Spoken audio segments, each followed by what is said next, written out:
বিয়ে করতে চাও, কি করো তুমি? তখন আমি বলবো আমি বেকার, আমি কিছুই করি না। তারপর সে আবার আমাকে জিজ্ঞেস করতো যে তুমি আমার মেয়েকে খাওয়াবে কি? আমি বলতাম আমি যা খাই তাই খাবে। তারপর সে যদি আরো রাগান্বিত অবস্থায় আমাকে জিজ্ঞেস করতো যে আমার মেয়েকে কি তুমি সুখী রাখতে পারবে, তখন আমি বলতাম এই প্রশ্নটা আপনি আমাকে না করে আপনার মেয়েকে প্রশ্ন করুন যে সে কি আমাকে সুখী রাখতে পারবে কি না। আরে আজবের কি আছে এখানে?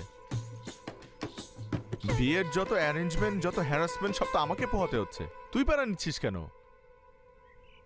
Your a guest, you're a very special guest, no offence. তুই ঢাকা থেকে সুনামগঞ্জ পর্যন্ত আসছিস আমার বিয়ে খাওয়ার জন্য। বিয়ে খাবি, খেয়ে চলে যাবি, ব্যাস। না মানে খাওয়ার সাথে সাথে যেতে হবে না, মানে একদিন পর গেলে হবে।